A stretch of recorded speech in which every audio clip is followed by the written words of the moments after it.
What's up? What's up? What's up, tribe? How you guys doing? Happy afternoon to everyone. um, we have a full agenda today, you guys. We have a very full agenda. We got back to back from me, and then El Teddy is going live right after. I think at 8 o'clock, El Teddy is going live. So we have a full afternoon. If you hang out on our side, hey Miss Toby, it's good to see you. I'm so glad to see you. I hope you and all your family are well. Thank you to everybody who checked on me, sent me DMs and messages. I woke up to a bunch of messages, and I appreciate that. But I'm okay. I have checked in with my people in Baltimore, and thank God they're okay. We're just gonna keep everybody else in prayer as Baltimore Gold gets through this. It's gonna be a mess. So, all right. All right, you guys, let's get into this. So y'all wanted me to review this Hulu documentary. And I said I was going to look at it because, I was at the FreakNik. And it was interesting watching the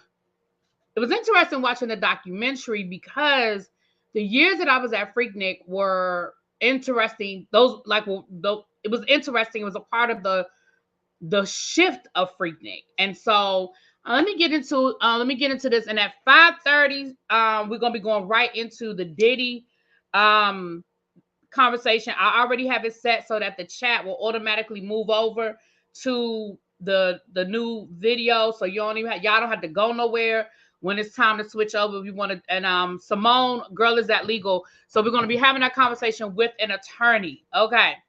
And I was not on. Hold on, y'all. This is my mama.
I'm sorry about that, you guys. That was my mom calling me, and my members know why I took that call. I just had to make sure everything was okay. And then she got to talking about the bridge, and she was like, that's the bridge we used to always take when we would go out of town. Because that's, for those who know, I know when I was a kid, we went camping. We had a motorhome. Well, my parents did. We had a camper actually, and it had propane. And she was explaining to me how we always took the Key Bridge because we couldn't take the propane through the tunnel. And she was, anyway. So sorry about that, you guys. People coming in. My apologies, my apologies, my apologies. All right, let's get into this. So, FreakNik the documentary on Hulu. Now, when it first announced the whole documentary, a lot of people was like, "Oh no, oh no, oh my goodness, oh my goodness," and we joked about it, But as I watched the documentary, first of all, I want to say I think it was a very well done documentary. I think it did a good job of showing the progression of FreakNik from where it started to where it ended up, and why, to be perfectly honest, why it needed to end. If I'm being honest, it needed to end. Now, I was in college-ish around the time when they ended. Well, I was out of college by the time they ended FreakNik, but I was in college around the time that they were talking about ending FreakNik. And I remember people being very upset about it, especially my people in Atlanta, that were from Atlanta, were very upset about it. But looking back on it as an adult, I get it. I definitely get it. So let's get into the things of the things. And as you guys know, I went to FreakNik. I went to FreakNik twice. And it was two very different experiences. So I'll tell you my experiences, but let me get through the documentary first. So first of all, FreakNik was started by the DC Metro Club in Atlanta. It was at the College Center. So we know that that's Clark Atlanta, Morehouse, Morris Brown, Spelman. I think it was another school that's a part of the whole college, CAU, the college, was a College Atlanta Center or whatever. So no, it wasn't you guys. I was on mute. It wasn't y'all. I'm sorry. Y'all were coming in and y'all didn't know I was on mute. So first of all, let me explain something. So here's the thing. What most colleges, certainly I know my experience with HBCUs,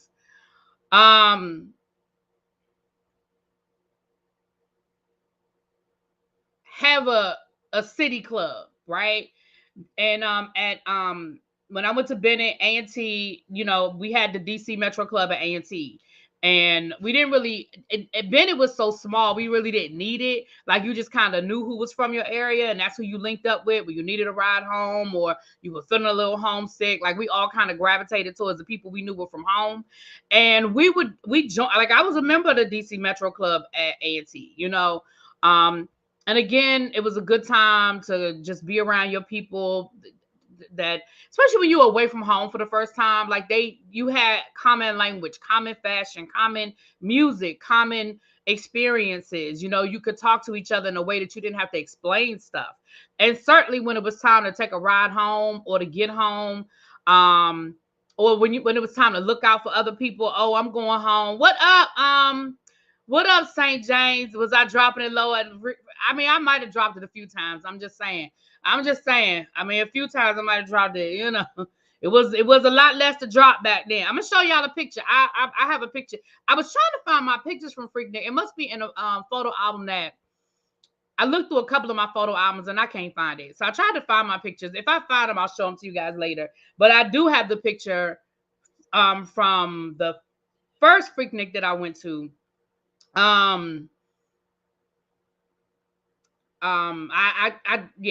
I used it as my motivation. It was like, if I could get back to that size.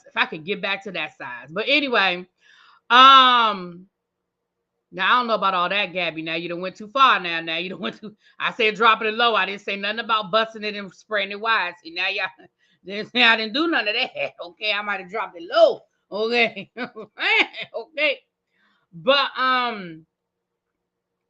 let me explain something to you guys. For all the people that are confused, I know, and for some people you're gonna always be confused because you don't live here. But we used to call this the DC metro area. There was no DMV back then. You see how this isn't called the DMV Club? It's called the DC Metro Club. And what that means is the metro part of that is where you can get to on the metro. And the metro is our public transportation here in DC. So you see how it's called the DC. I wrote that in my notes too.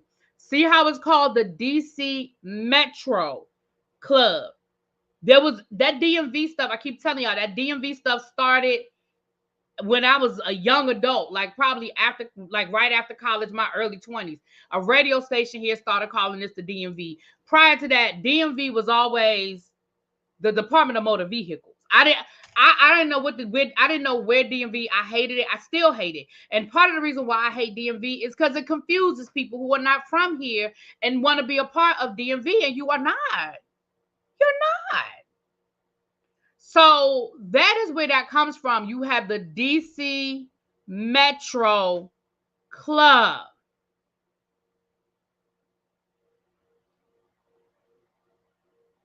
Okay. So it started off as something to do during spring break because a lot of kids didn't go home or couldn't go home. And so they were like, well, let's plan something that we can do over spring break. And what happened was they were planning all year long. They were planning activities that would build up to whatever this activity was they were going to do in the springtime. So how they came up with the name was they came up with the theme for the year. And the theme was we want to bring back the freak. They were meaning the dance the freak. Not freaky freak. But the dance the freak. If you were around in the 70s and you knew about Freak Out. I can't remember the name of the song now. La Freak, so chic. It was a chick. What was the name of the group? Has Niles Rodgers and everybody in it. So that's where the name came from. So they said every activity they had that year had the word freak somewhere in it because that was their theme for the year. La Freak. Thank you. So they were bringing back. That was the theme. Now, I'm sure us looking back on it now, that sounds silly. Like, what you mean bringing back the freak? What is that? But that was where it came from. So, of course, chic. Thank you, Brandon. So, of course, they were having a party in the park that they called. Let me turn my phone off. I had turned my phone on the other day when I was I had needed my anyway. So of course now we don't use the word picnic. They mentioned that in the documentary, or at least you should not use the word picnic.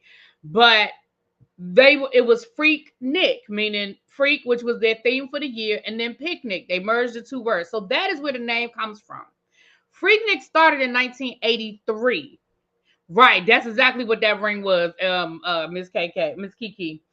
So it started in 1983, and it was a party in the park at Piedmont Park. So Piedmont Park continued to be the focal point of FreakNik for the duration for the most part. I mean, I know the first year I went to FreakNik, we went to Piedmont Park. The second year we didn't make it. I'll give you my experience in a minute. So as the years went on, it started off, they said the first year of FreakNik was like 50 people at Piedmont Park. But it started to grow naturally because, of course, there was no social media back then. There was no people sending out, massive text messages and stuff like that. It was just one of those things where it was like, yo, we had a good time. Let's do it again next year. So they did it again the next year. And it continued to grow and grow and grow. And it grew organically.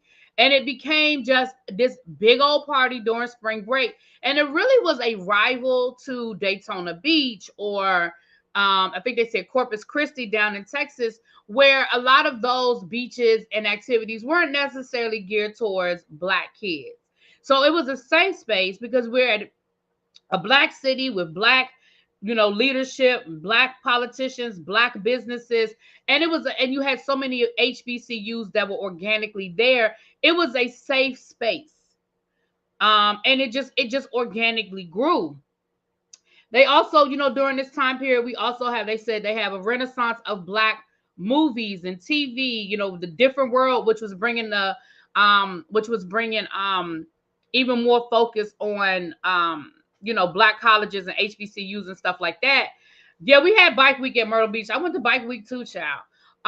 In Daytona Beach, I believe there was like a Black version of Daytona Beach. I went to Daytona Beach one year. It was not what I thought it was going to be. But maybe we weren't in the right area. Don't know, but neither here nor there. Hey, Quake. So I remember and they showed the clip of the episode where Kim and Freddie were trying to get the FreakNik child. That thing was funny to me. But what was funny was they made it to DC. And I was like, FreakNik is not in DC, but I'm sure, for the purposes of the conversation. So anyway, Houston area had Kappa Beach Party at Galveston. We went to both. Okay, girl.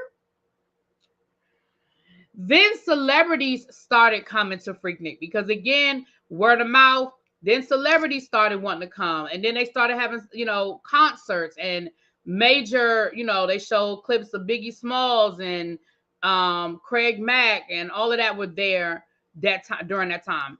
Eric Sermon talked about a rim shop that he had where it was a studio upstairs, a rim shop downstairs, which basically was just a place where all the celebrities went and hung out. It was like, and they showed pictures of all the different celebrities who were there during that time period.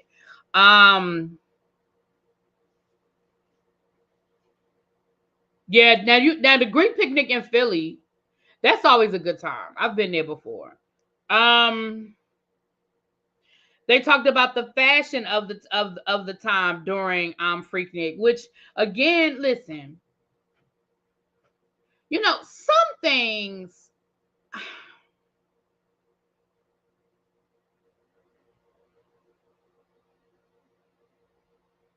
Let me say this. Black folk gonna show up. Black folk gonna be clean. And I think that's why I have such a big frustration with where we're going now as a society, not just among Black people, but don't nobody dress up for nothing no more. You know what I mean? But Black folk, it used to be an event. It was a moment. We were gonna get our hair done. We were gonna have the outfits. And it didn't have to be Gucci, Louis, Fendi. It could have been a little cute outfit from Lerner. Or what were some of the other stores from back in the day? They showed Rashida. She worked at merry-go-round. Up here we had Cavalier up against the wall. Like, we was gonna get us a cute outfit, even if it was just a little something. Because we ain't have money like that. Like let's stop playing act like everybody grew up with money. We didn't, but we knew how to get our hair done. And I remember one of my friends could do hair. I mean, she was a kitchen beautician. But we got it done. We all look cute when we left the house. I knew how to do nails, okay? I'm going to make sure we got it. It may not last long. I wasn't professionally trained, but I know how to do a little 1-2 with some acrylic, and it would last long enough for us to get to the party and get home and be cute, okay?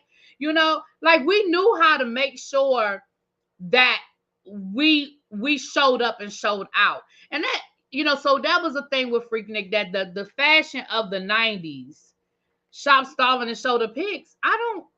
What you talking about? I got one picture to show y'all. Calm down. Oh, you pledged AK in spring of 94. Oh, okay. Y'all talking in the chat. So, I love the fact that there were the fashions of that time, and it is sort of a time capsule. When you watch those clips from the different FreakNiks, it is a time capsule. I remember some of those outfits. Hell, I had some of those outfits, right? And the purses and the hairdos and all that good stuff. FreakNik was the first time I dyed my hair. FreakNik was the first time I was with my friend Sherry and her cousins, and I don't know why we dyed my hair FreakNik, but we did it. And I dyed my hair. It was it jet black? I think I dyed it jet black, child. Not people smell like hot Cheetos. So then they started talking about how Jermaine Dupri introduced, he used So Def. I mean, he used FreakNik as like his billboard for So Def. You know what I'm saying? And how he was able to take, you had the billboard with FreakNik, welcome to FreakNik, home of So Def. And they talked about his artists and how he was able to really parlay and use that. They talked about they later on they talk about how they did the same thing with the street crews with Outkast, how they were passing out the tapes that had Southern Cadillac play music on one side and then the snippets on the other side, and how everybody was playing them in their car. Baby, I sat there and I said, I had that tape. Now, I ain't gonna sit here and lie and say whether I don't know if I remember if I got it at FreakNik or got it from somebody who was at FreakNik. But I had, when she was describing it, I was like, I had that tape. Because, you know, we know who Outkast was, right? But what I found out with that documentary,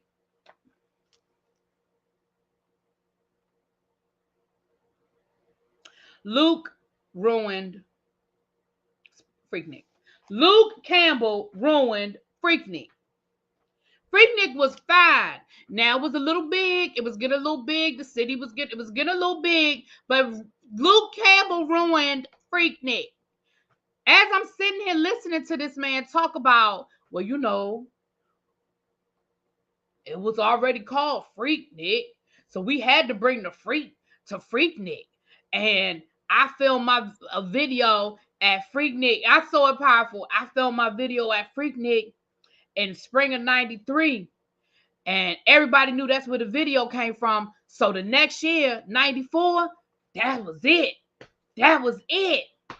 So what you did was, and granted the name, I get it, FreakNik.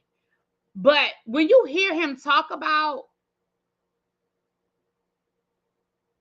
how he had to change up and bring the freak to FreakNik, I'm watching this documentary and I was like, so you ruined FreakNik. You turned it into what it ended up becoming. You turned it into this mindset that this was a place where it was just going to be full of women who was there trying to try out to be a Luke dancer. I mean, am I tripping? So they started talking about how women were being so sexually fluid, and this was a place for women to, TLC was coming out with "Ain't Too Proud to Beg," and it almost for a minute sounded like they were justifying the sexuality of it. And don't get me wrong, it's nothing wrong with women if they want a booty shake, because back then we called it booty shake. We didn't call it twerking. If you want to twerk, twerk. If you want to wear your Daisy Dukes, if you want to wear your crop tops, that part, I mean, do your thing. I'm not here to judge. I'm not the old lady, but to me, you put a mindset so that people who were coming to FreakNik, who had never been there before, are now showing up with that, okay, this is a sex thing. What up, Cruiser? That sex, you know what I'm saying? I feel like that's what it was. You showed up with this whole sex mentality. So I'm watching that documentary and I said, well, damn it, if Luke Campbell ruined FreakNik. Now, with that being said, 94, 95 was when I was there.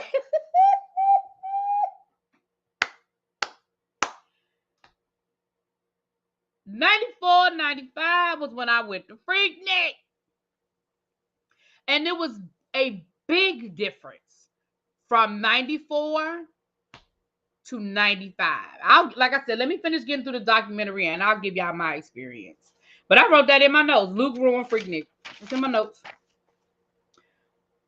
He shot his video at FreakNik in 93, 94. It blew up different. 94, 95. I wrote that in my notes. 94, 95. I was there. They said, but millions of dollars was coming into the city, right? People were coming. They were spending their money. People were making money. Boo da boo da boo. Yada yada yada. I already talked about that. But where the tide really started to turn for FreakNik was when Atlanta got the Olympic Games in 95. When Atlanta got the Olympic Games in 95, there became a rush to, one, clean up the city, right? You are now on a world stage. You're going to have millions and millions of people coming to the city for the Olympics. All eyes are going to be on Atlanta. So one, there was a rush to clean up the city. Number two, new construction everywhere. Everybody is coming to Atlanta to get a piece of the pie, right? New buildings. They're building the venues for the Olympic Games, convention centers, hotels, all kinds of things are coming into the city. And you want to put on your best face for the world stage. And let's just call a thing a thing. That don't include a city full of young African Americans acting a damn fool in the streets.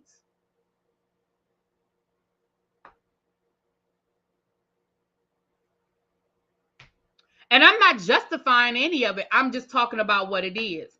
And like Mark Lamont Hill said in the documentary, he was like, he said money is going to always talk. Money is always going to be the deciding factor. Yes, FreakNik brought thousands of people to the city and millions of dollars.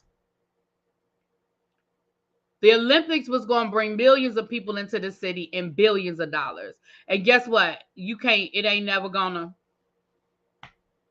I know it had the Olympics in 96, but they were awarded the Olympics in 95.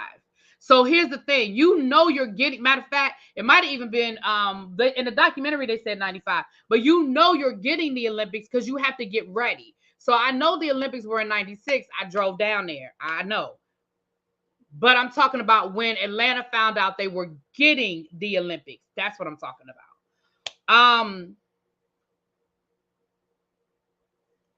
You also started having the white folk complain, right? You started having the white citizens complain about Atlanta. Now, I know that we see Atlanta as this black Mecca, but we can never forget what Atlanta really is. Atlanta is still in the South, and Atlanta still has, or at least back then it did, still had a very large white population, right? So, well, in the early years of FreakNik, businesses were making money. See, this is what I'm saying. Y'all got to watch the documentary so you can see maybe you don't understand what I'm saying. In the beginning, businesses were making money off of FreakNik. But when it made that transition, into 95, yes. Then you got to a point where no, businesses weren't making money because people couldn't get to their businesses. People couldn't get in the city. People couldn't get out the city. Like, I 100% agree with what you're saying, Julian. But what I'm saying is in the early years of FreakNik, people were making money. They said that in the documentary, that businesses were like, oh, we were good. We were making our money in the beginning. But once it got to the point where all FreakNik was a big ass parking lot in Atlanta, yeah, no, nothing was happening. Nothing was happening. Let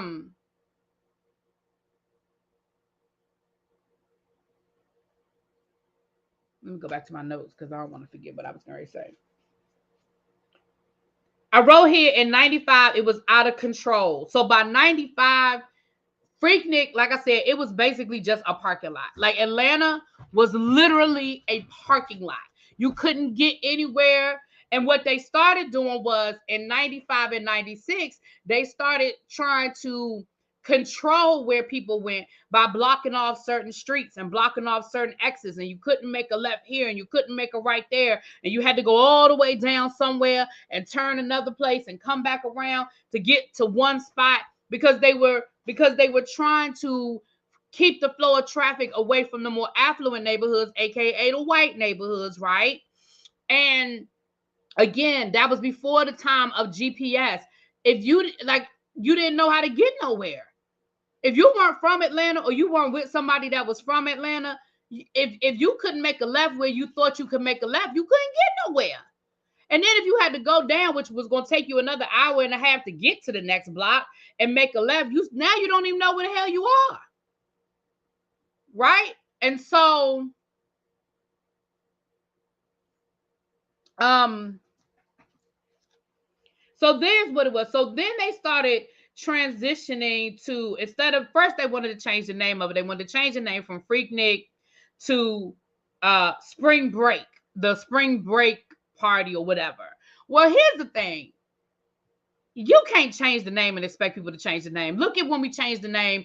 Look at how when we try to change the name of football teams or we try to change the name of locations. Listen, we have our arena downtown DC. They done changed the name of that arena 3 times, and depending on what mood I'm in, I might call it any one of those 3 names. But I bet you everybody know what I'm talking about. So changing the name from FreakNik to the Spring Break Party, nobody's gonna call it the Spring Break Party. It is still FreakNik, right?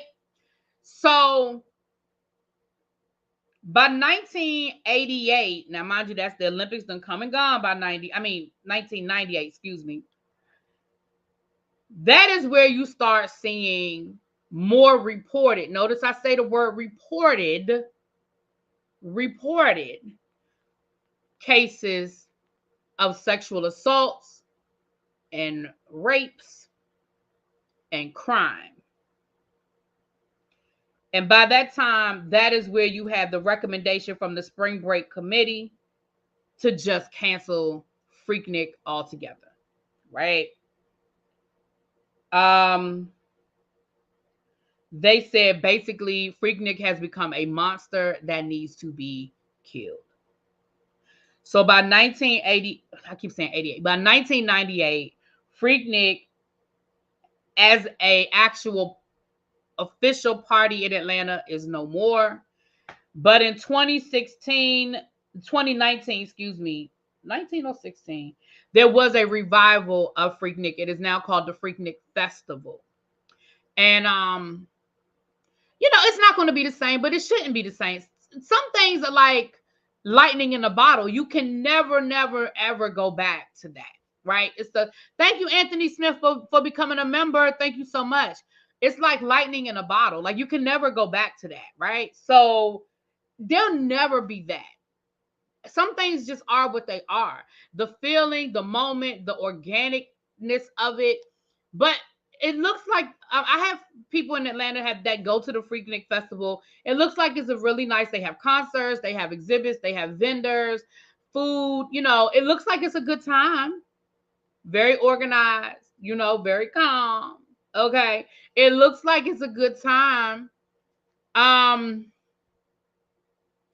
CC Free said a lot of people never left after the 96 Olympics. Yeah.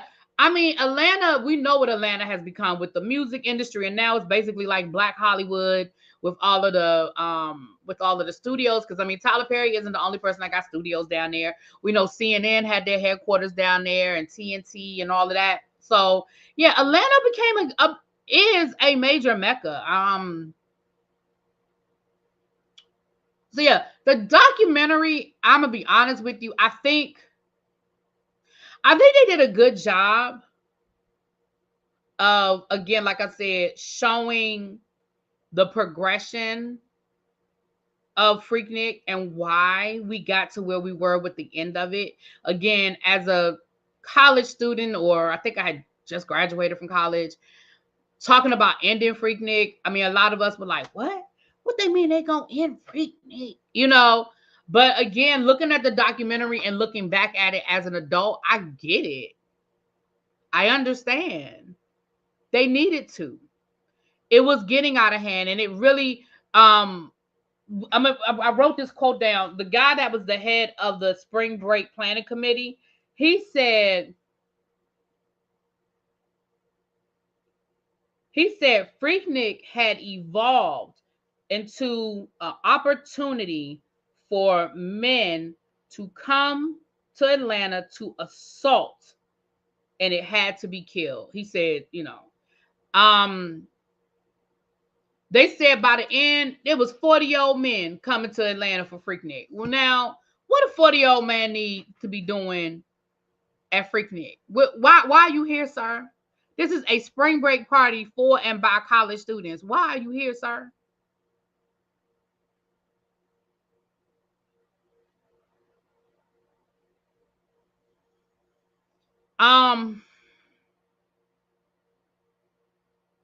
Some of the I think they were very tasteful in showing. They did show some of the raunchiness, but they blurred out people's faces, or they did it really quickly, so that I think they did a really good job that if anybody was there, they wouldn't be embarrassed. or offended. I mean, there were men as well as women. They had clips of men dropping their pants, but they blurred it all out. They had women dropping their pants, but they blurred it all out. So, I mean, clearly there's gonna be some people that's gonna know it's them. And I'm not talking about, like, I know that Cecil and Dr. Simone from Married to Medicine, they were in it, but they were there in those early years. They were there in the 80s, early 90s, I think. So they were there in those early years. But the videos of more of the raunchiness of it, yeah, some of y'all gonna know that's y'all. You know what I mean? Somebody gonna be like, that's my mama, that's my daddy. You know what I mean? But I think some of the more egregious stuff, I think they did a good job of keeping it so that, you know. The one girl that told her story about being assaulted, about talking about what happened and what we nobody saw me. Yeah, I stopped listening to Tracy. Nobody saw me. I promise you.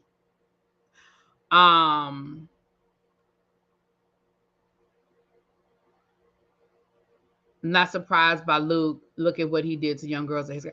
Right. I'm not surprised by Luke either, you know, but watching the document, and I'm wondering if anybody else walked away with that. But I'm watching it and I'm like, oh, so you ruined FreakNik.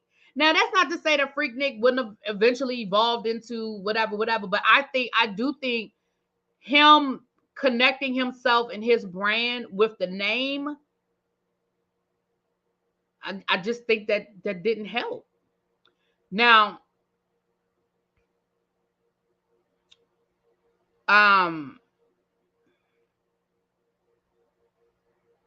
FreakNik can never be captured in a 2-hour film. I was there in 92, 93, and 94.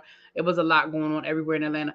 I agree. I'm going to be honest with you guys. Like, my review seems short because honestly, the documentary wasn't that deep. I mean, I felt like we didn't spend enough time on the founding of it. I mean, I think we got the information. Let's be clear, we got the information, but I really expected more. If I'm being fair, now do I think it was a decent documentary? Okay, it was decent, but I honestly expected more. So my review don't seem that long or that detailed because honestly, it wasn't that long or that detailed. You know, you could definitely tell that Jermaine Dupri and Luke were the executive producers because, you know, you could definitely tell that. That's why I asked if you think the doc could be a miniseries.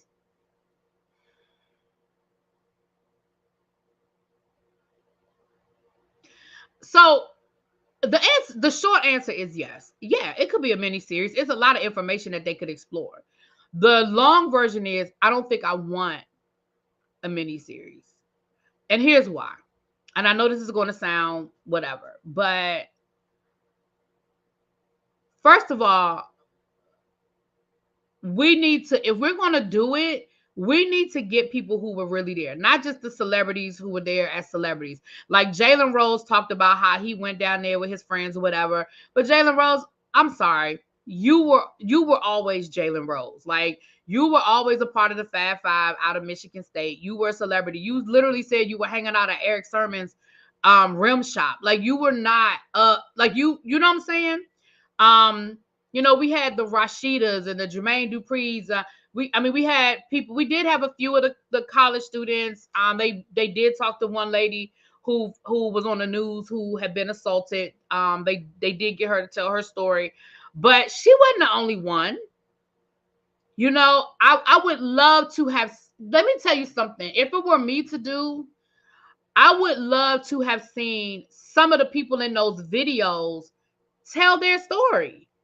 You know, and I don't mean the more raunchy ones. I mean, you know, but there were guys walking around with camcorders. Where did y'all get their footage from? And why aren't we talking to them? I mean, some of the footage might be floating around on YouTube or whatever, but to me, let's talk to the people who were in the trenches. Let's talk to the people who were sitting in them cars. I just felt like if they were going to do it, I felt like they missed the mark with that. But I don't want a miniseries, and I'm going to tell you why I don't want a miniseries.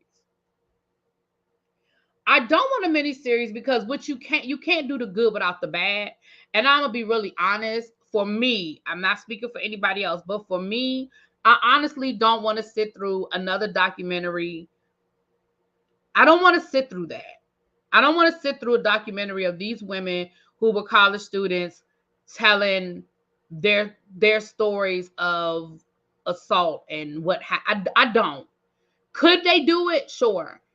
But to what end at this point? Um, but that's where I was really waiting for that moment. I was waiting for them, like I was waiting to hear from the people who were there in the trenches. Like we didn't get a lot of that. We didn't get a lot of those people. You know what I mean? Right. Colomet said the fun we had piled in a hotel room and crashing at friends' apartment. Right. Like we didn't get those stories. Like, I mean, I'm going to tell y'all my story in a second, but we didn't get those stories. And I just feel like that's part of what's missing. There was it was the surface. Like I said, they talked about the music and the fashions and all of that, but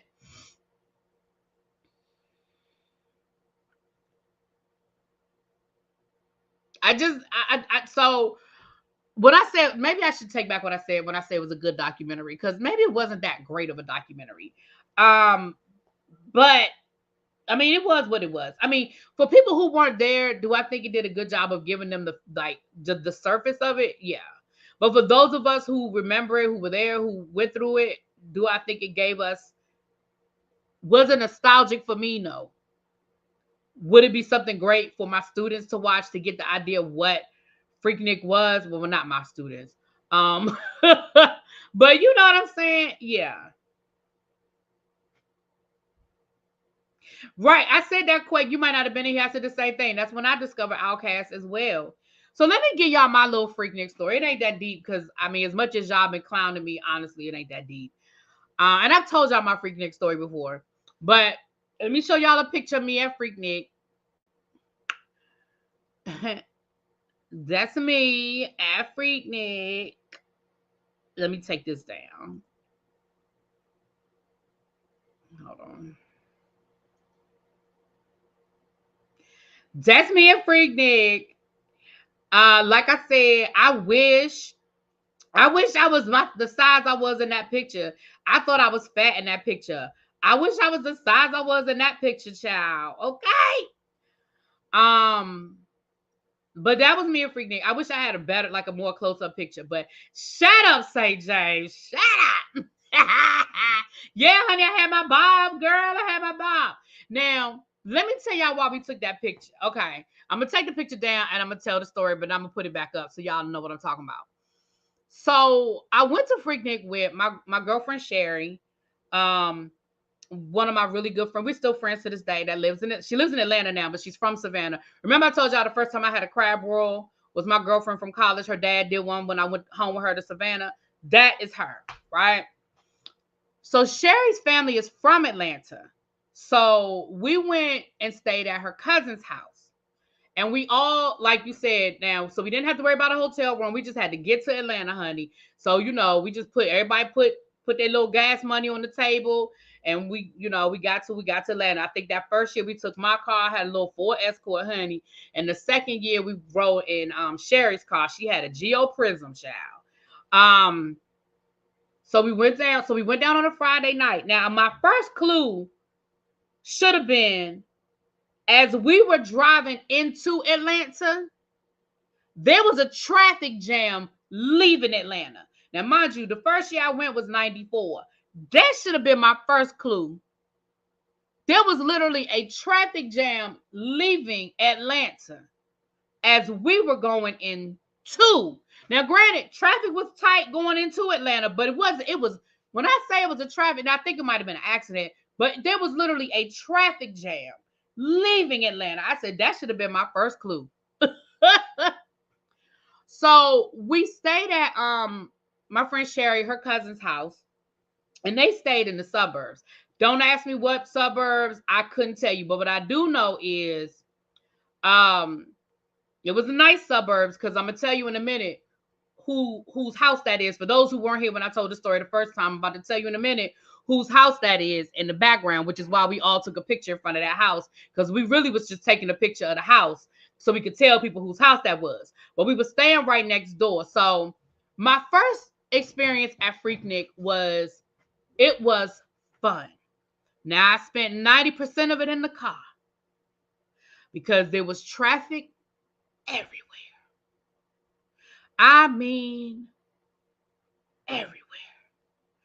But we made it to Piedmont Park that first year. Now, I couldn't tell you where we parked the car.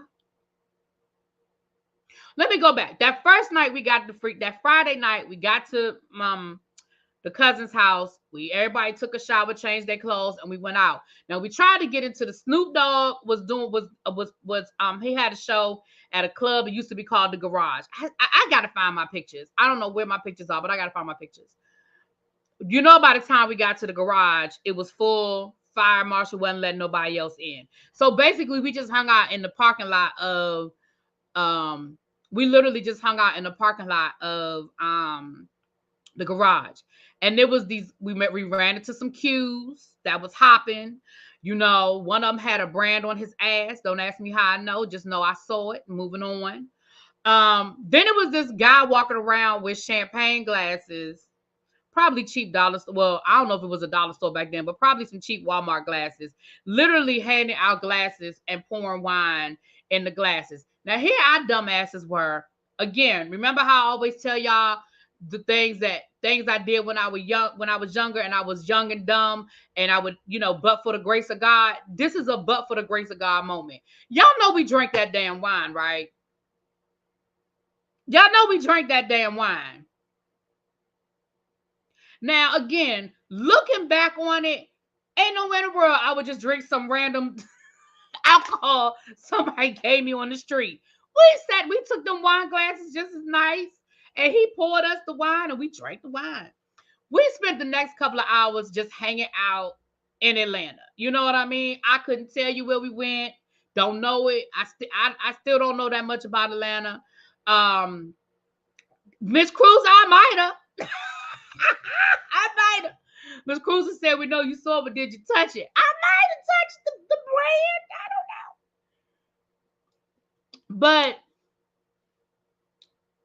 know. But anyway, so we went back home that night. I think that might be when did I dye my hair? Because I dyed my hair. I told you my first FreakNik was the first time I ever dyed my hair, and I dyed it black. I remember I dyed it black, or was it burgundy? I don't know. It was black. It was dark. It might have been dyed in that picture. I think it was already dyed in that picture.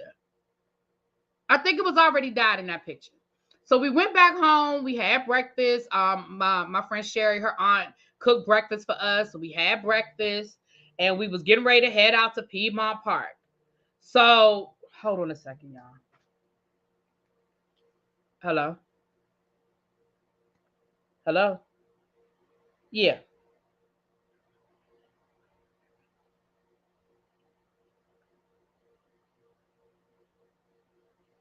Yeah.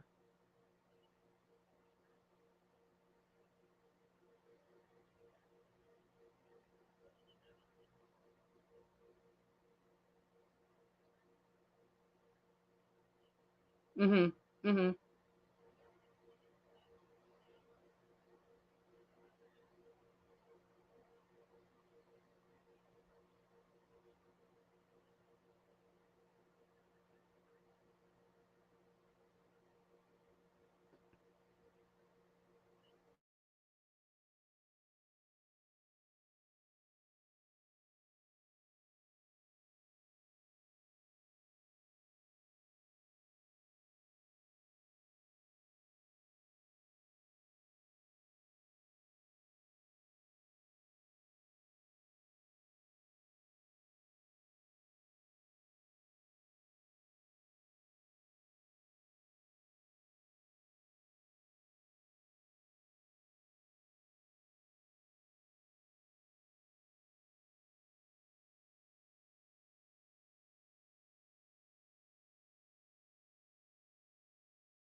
Sorry about that, y'all. I got a little more time. That was Simone. That's why I took the car. That's why I took the car. That was Simone. I had the time wrong, so I got a little more time. I got to push it. We're gonna be going live at 6:30. Let me change the time real quick. But well, 6:15. I forget she's in Central Time, so when she said 5:30, I thought she meant 5:30. My time, she meant 5:30. Her time. My bad, y'all. Let me change it. So yeah, so that morning we had breakfast and stuff, and like I said, we were heading out to Piedmont Park, and like I said, that honestly was just a parking lot. Like it was just. We made it to Piedmont Park, but I promise you, I cannot. I honestly. Baby, we sat in traffic longer than we stayed at the park. We sat in traffic getting to Piedmont Park. Then we stayed at Piedmont Park. Now did we have a good time? Yes, ma'am. Bravine said Piedmont Park was epic in 94. It was, girl, we was there together. We was there together. So yeah. Yeah, 6:15 Eastern Standard Time. So I had the time wrong. My bad, you guys. It was a good time. But I honestly do. I mean, right now, again, that was years ago. I'm old. I don't remember how long it took us to get there. But what I do remember is that it took us forever. But it was fun. People were playing their music. You would pull up next to people, just be having conversations. Literally, you would just get out the car and walk around because, hell, you could walk faster than your car was moving. So we would get out and we would just walk. The person driving the car, I think it was Sherry and her cousins. And Sherry knew Atlanta well enough, and we would just walk around while they was driving the car. Because, hell, we could be 3-4 blocks up the street before they got there. And we out there, mingling and dancing and laughing. We had a good time. We definitely had a really, really, really good time. I didn't touch a lick of grass walking next to cars, pointing and waiting for our car to come next to us. Right. Like we just walked around. So that's why I said we spent more time in traffic than we did at the park. By the time we got to the park, and again, I couldn't even tell you where we left the car. And I don't know how we remembered how to get back to the car. Because, I mean, parking was... I think we found a lot, probably somebody's front yard. I think that is exactly where we ended up. I think we ended up in somebody's yard that was charging to park on their yard or something like that. But I mean, I know we didn't park anywhere official. You know what I'm saying? We didn't park anywhere official. And yes, right. There were no cell phones and all of that. So we had to make sure we stuck together. Don't make no hard turns. Don't make no lefts, no rights. You know what I'm saying? You make sure you can keep one of us in eyesight. Every once in a while, we would call each other's name. Hey, hey, hey. You know what I mean? Because it was you didn't want to get lost. You didn't want to get lost. Later on that night, so we left Piedmont Park. We probably stopped somewhere and got something to eat, I'm sure. Went back to the house, and we hung out at the house for a little while because I think we were just tired. You know what I mean? We were tired. So we stayed at the house a little while, and we finally went back out Saturday night, and we ain't do nothing but drive around. Couldn't tell you what part of the city we were in. Couldn't tell you nothing. All I know is that we hung out, and we probably hung out till about 2 a.m. and then headed back. I didn't go to any official club. We didn't go to no official parties. I think we went 2 locations of parties.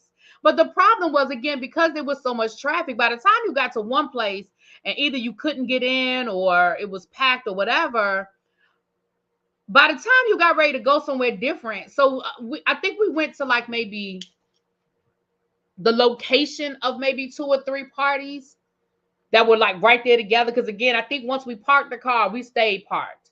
Again, couldn't tell you where we parked Saturday night, but once we parked that car, baby, we just walked around for a couple of hours. Okay, we just walked around for a couple of hours, and again, drinking, people offering you drinks as you walk by, you just taking them. I didn't take nobody food. I don't know why in my mind I thought taking somebody drink was better than taking somebody food, but I ain't take no food. I did not take no random food from people, but I definitely took, people handing you beer, people handing you, whatever. And you just talk and had a good time. Right. Wasn't nobody worried about it. Right. Catching nothing. Oh, yeah. People had their camcorders. I had my camera. Okay. I had a camera back then. People had their camcorders. It honestly was a good time, right? Now, let me show y'all this picture again. I'm going to tell y'all who this house was. And this will tell you what part of Atlanta I was in. Again, I couldn't tell you what part of Atlanta. I don't remember. I could probably call Sherry and find out, but I don't remember. So, again, this was me. Now, we literally took a picture in front of that house because there was a celebrity in that house. So, my cousin Sherry, her aunt and uncle, the neighborhood they lived in, they were down the street from Evander Holyfield's ranch, right? Like literally coming in from the city. We passed Evander Holyfield's ranch, and that was when he was Evander Holyfield, before, the bankruptcy and stuff like that.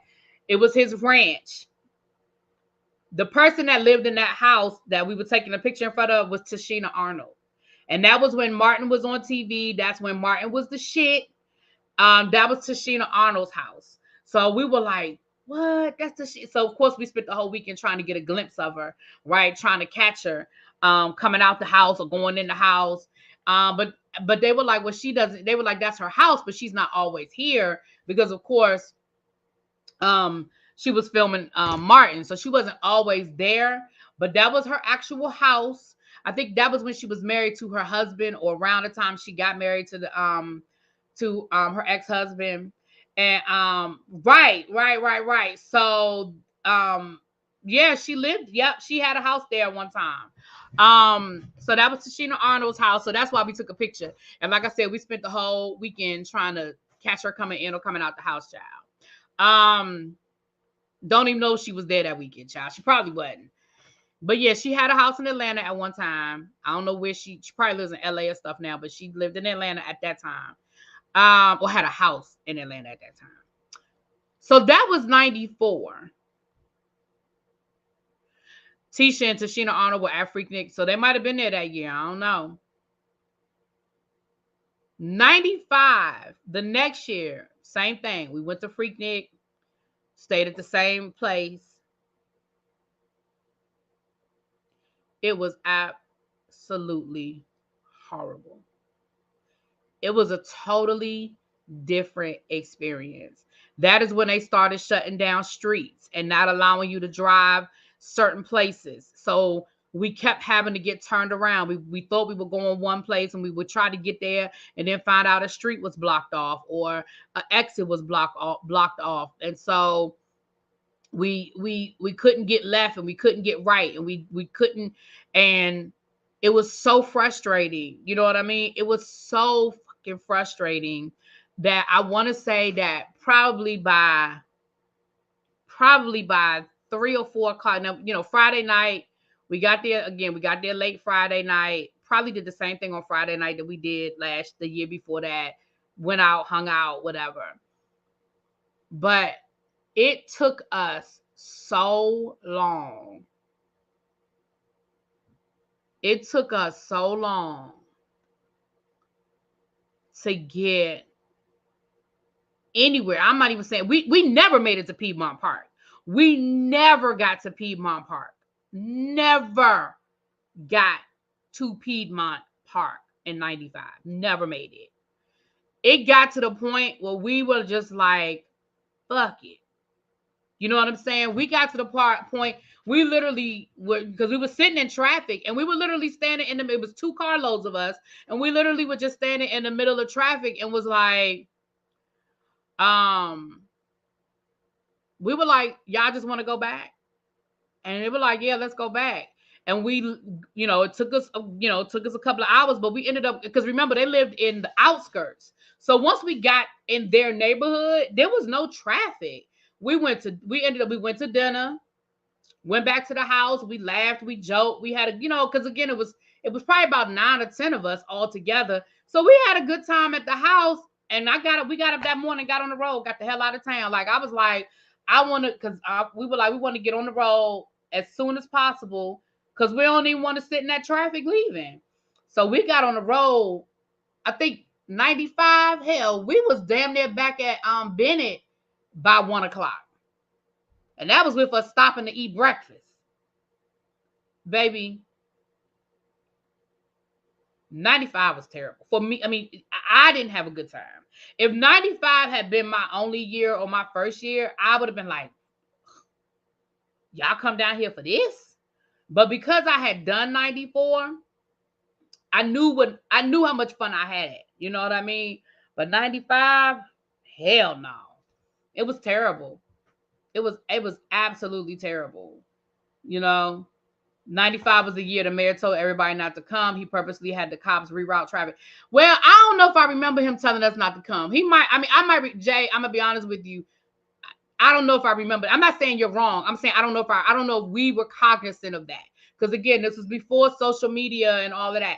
So I don't know if we were cognizant of the mayor telling us not to come. I don't remember.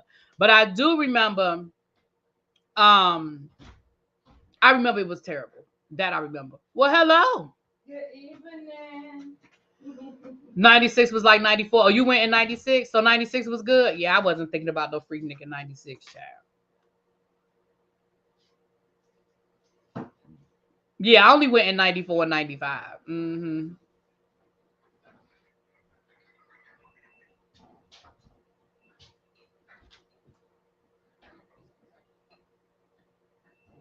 Right, he might have said it, but right, who was listening? And even and not only that, but I mean, we were young college students. You think we was listening to him tell us what we couldn't do? Hell no. You know what I mean? So even if word had traveled up to us that, well, the mayor of Atlanta is saying don't come, we'd have been like, fuck him. You know what I'm saying?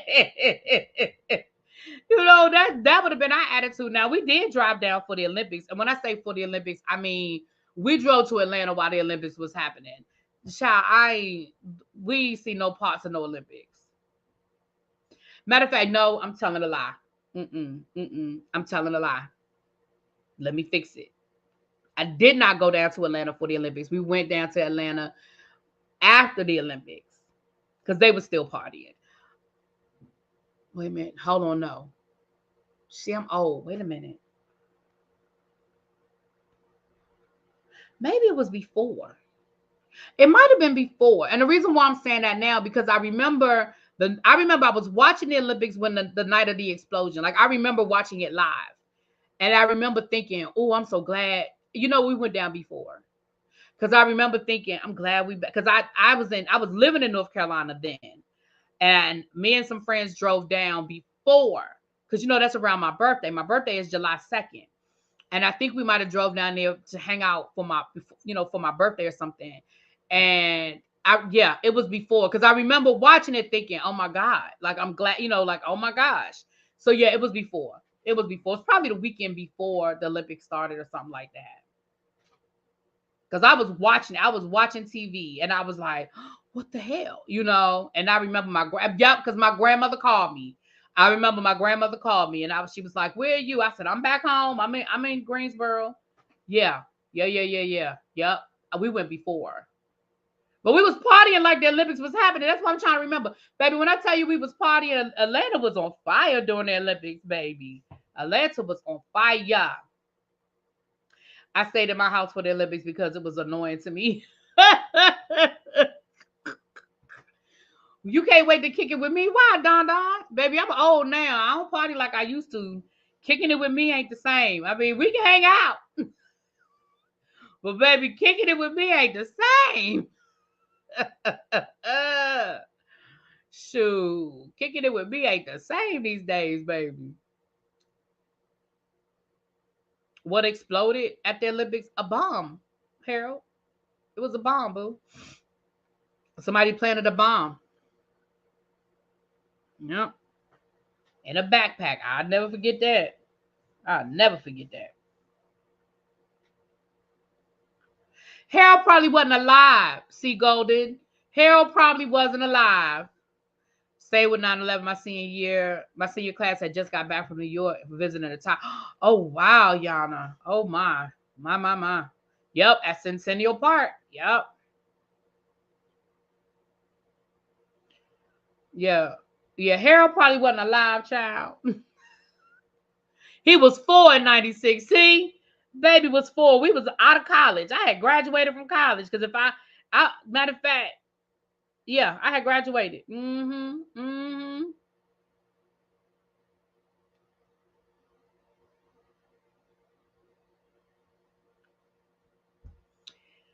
right, you guys. Well, I'm gonna get off of here. I'm sorry, I got my time mixed up. We'll be back at 6:30 to talk about Diddy, and then El Teddy is going live at 8. So we got a full agenda for y'all. For y'all that be like, we want to watch something on YouTube. So for the people that hang out with the Treasure kids, with myself, El Teddy, Ebby, and so forth, y'all have and I'm sure the Diddy updates coming every 5 minutes. So we'll be here to talk about Diddy, the updates, what's happening, what's not happening, what's going on with Diddy, and so forth and so on. Okay. Thank y'all for being here. It was 200 of y'all in here. Please make sure you hit that like button before you leave. And I'm gonna just leave y'all with this. Please make sure y'all hit the like button before y'all leave. Um, and if you're new here, go on and subscribe. And I'm gonna go ahead and leave y'all with that. The reason why I know how to find this picture is because that's, you know how you have a picture that you use to motivate yourself. That's the picture I use. I said if I could get back down to that size, I probably was a size 12 in that picture. And I thought I was fat then. Baby, if I could get back down to a size 12, you wouldn't be able to tell me shit. I'm telling y'all now. I get back to a size 12. And for all the people, if Abby is still in here and she talk about my polo, and she talks about really being her polo, that was a polo shirt in that picture. I've been wearing polo since high school. I love polo. I've been wearing polo since high school. So when people, Abby, if you still here, you laugh at me and my polo obsession. Tam, you were in that documentary 4 times for real? Ooh, girl, what was you doing? Was you one of the people on top of the car? What was you doing in that documentary, Tam?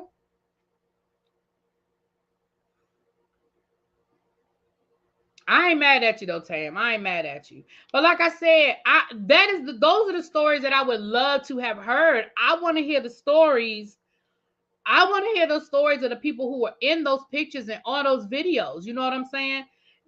Do you feel like you don't have to get on camera? Do you feel like coming up and talking to us a little bit about that? What you remember? You feel like that? I got a few minutes. I would love to hear you tell your story. You don't have to though, but if I would love to because again, I think that's part of. Oh, you weren't twerking to show your ass. Thank you. Right. Thankfully, right. Okay, I'm gonna drop the link. I'm gonna drop the link for Tam. And anybody else that I got a few minutes since I got the time wrong. I got a few minutes. If anybody else wants to come up and tell their FreakNik story, again, you don't have to show your face. I just need to, before I bring you on camera, I just need to verify that you ain't trying to cause no problems over here. But if you want to get up and tell your story, come on up. Come on up.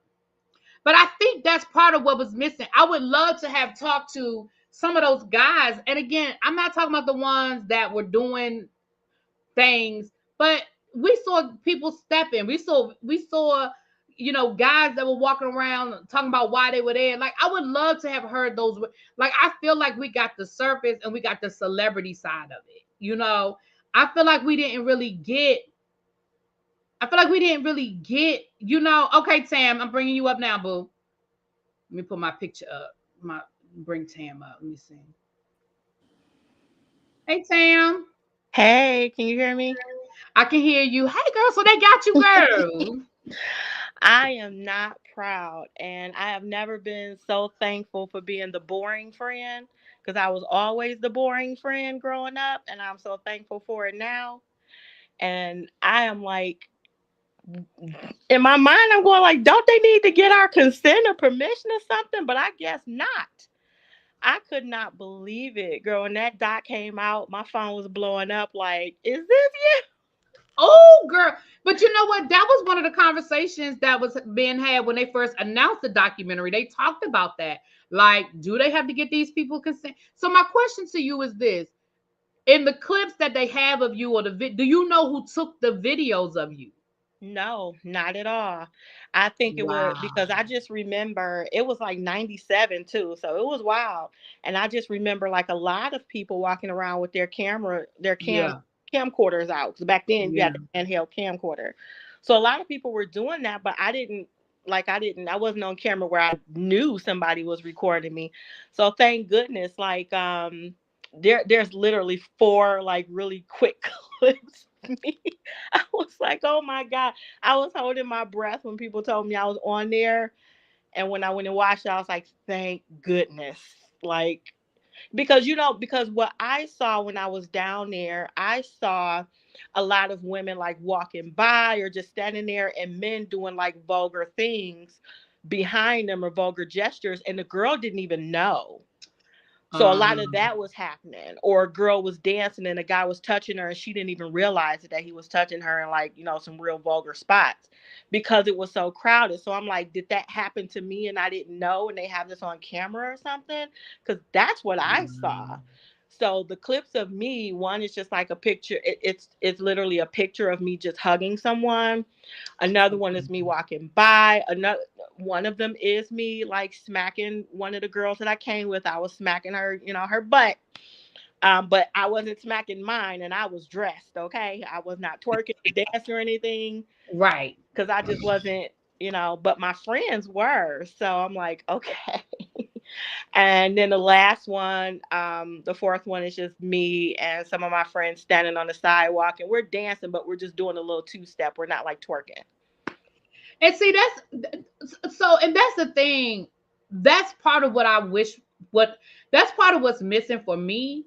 That I wish we had gotten those stories. Because again, who took that audio? I mean, that video, right? How did they get the video?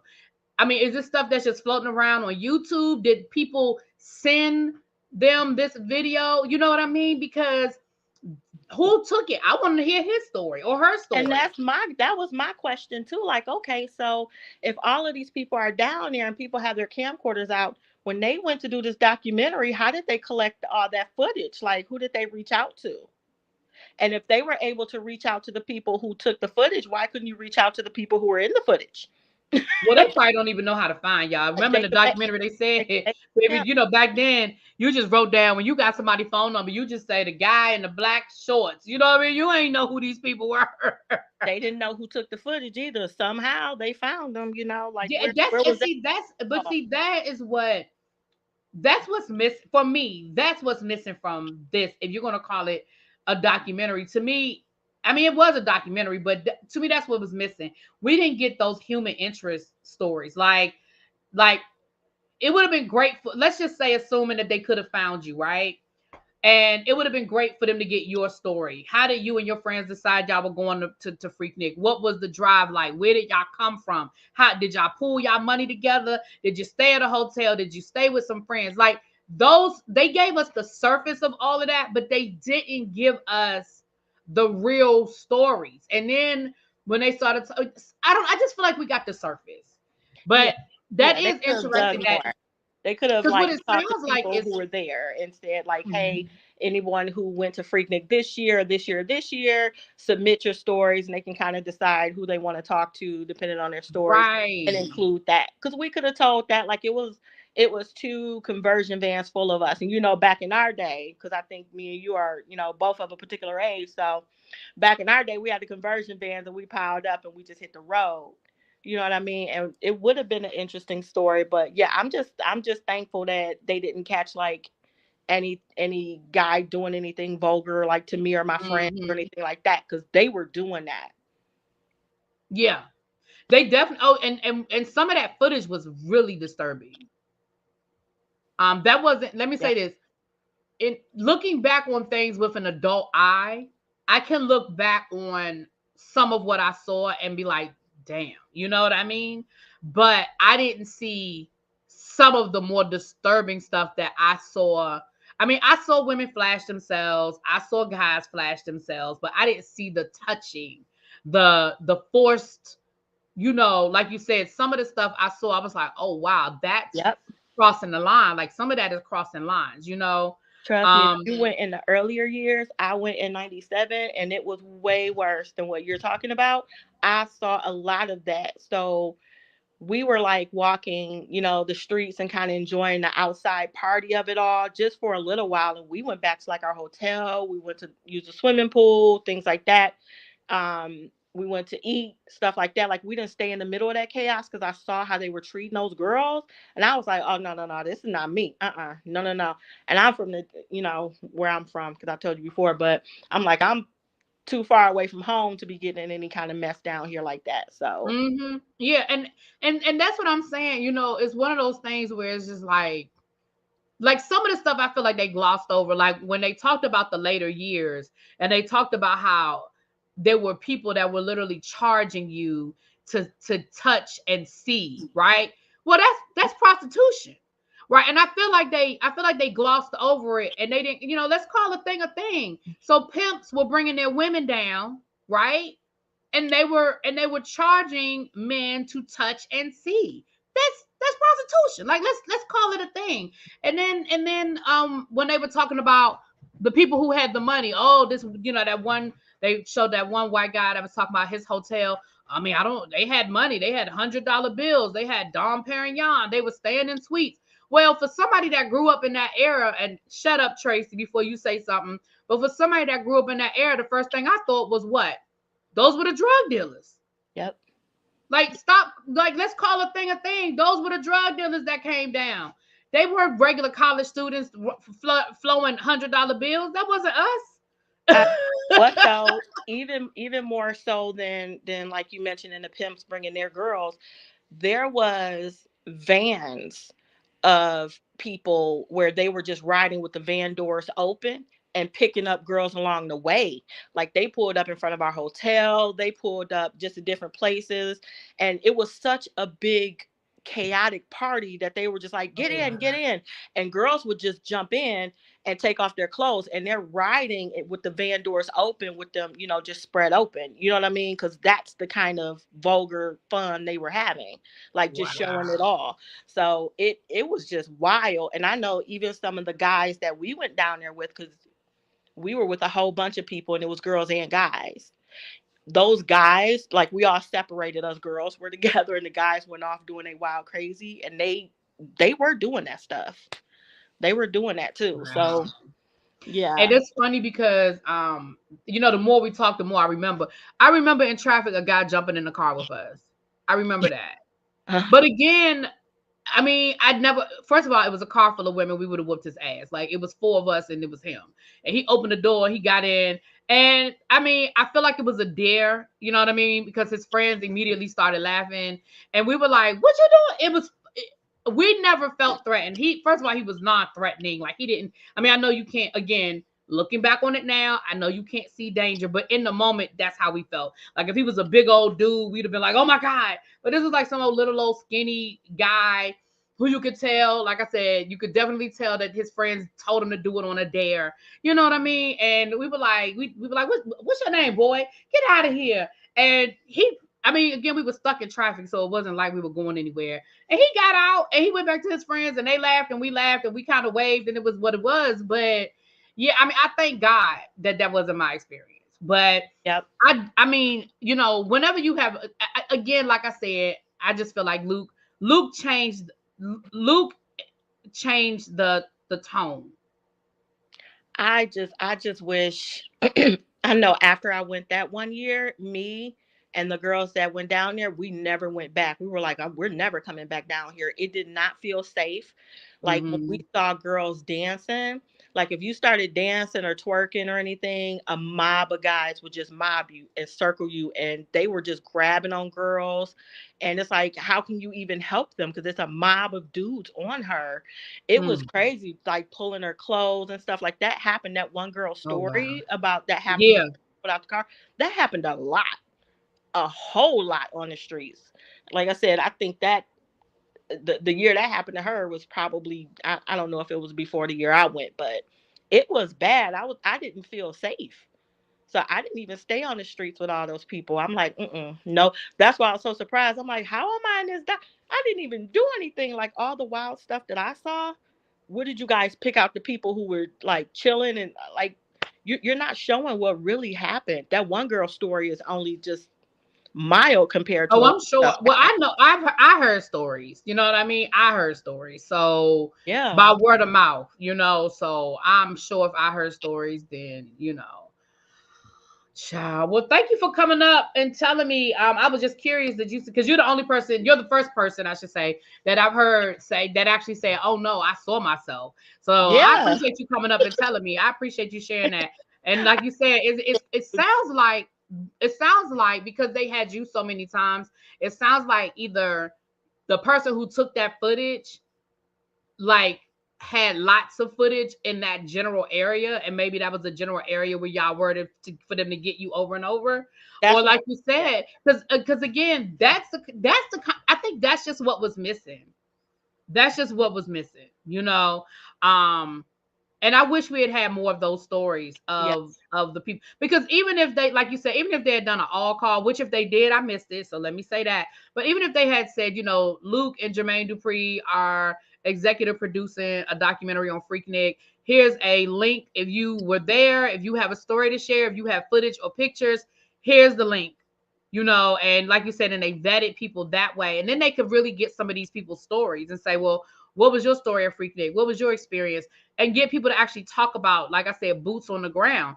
Those early pictures, I feel like those pictures came from the original organizers who probably were able to reach out to some of their friends who were there in those early years. And then when it started getting into the video footage, um, I just wish we could have gotten some of those people that we saw. I mean, and I'm not even talking about the more raunchy stuff, but just some of the people who were like, yeah, me and my friends, we came down. Let's find those guys. Yeah, like Yeah, me and my girls, we were, me and my girls, we got a hotel room. Or that one, group of girls that was like, we didn't even get no hotel room. We just came down. Like, I wish we had been able to find some of those people and talk to them. exactly, because those are the people whose stories it is, not the organizers, but the people who actually were there and lived it. And you made a Mm-hmm. good point, because in all four of those little clips that I'm in, that all had to be from one person's footage, because it all was the same day. And I didn't even think about Mm-hmm. that until you made that point. So yeah, that yeah. Yep. You're right, Elle said. The next one is going to be FreakNik, the stories never shown. Right. Somebody is going to feel the way that I feel, like a lot of people feel like that documentary was very surface, and somebody is going to come out with a gritty one. And there's probably a lot of women who wish they could tell their story. There's going to be somebody that I feel like is going to do another version. Look, I know this will probably never happen, but I'm waiting on FreakNik, the class action lawsuit. People who never consented to this documentary.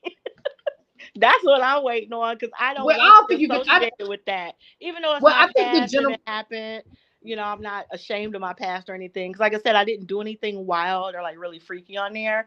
But at the same time, it's like I don't necessarily want to be associated with it either. So, like I said, I know it'll never happen. But if there was a possibility of, let's all get together and say we didn't Right. consent. Well, And they did try to block it. I yeah, mean, there was. I don't know how far it went, but they did try to block the documentary. Um, but I unfortunately, I think that when people out in public, there's no expectation of I know. privacy. Yeah, But I get that, but now you're talking about a documentary, though. I'm not talking about the people who took footage while we were out there in public view. oh, I got you. I got you. I But to got put you. someone in a documentary for a worldwide broadcast, that feels different. Like I said, I could be totally wrong. This is just how I feel, but No, I got no. You right. You got a right to that. mm. All right. Well, thank you for letting me share. I'm going back in the chat. Thank you, Tam, for coming up. I appreciate you, my love. All right. Bye. All right, you guys. Well, I'm gonna get ready. Like I said, I apologize about the time snafu, but I'm gonna go ahead and jump off. We'll be back at 6:30 Eastern Standard Time with Girl Is That Legal, Simone Redwine, so we can discuss and break down all of this Diddy stuff. You guys can, you know how it is. You guys can ask her questions and join in. I mean, when I say join in, drop in and ask her questions. And I will see you guys on the other side. Thank you so much. Mwah. Peace.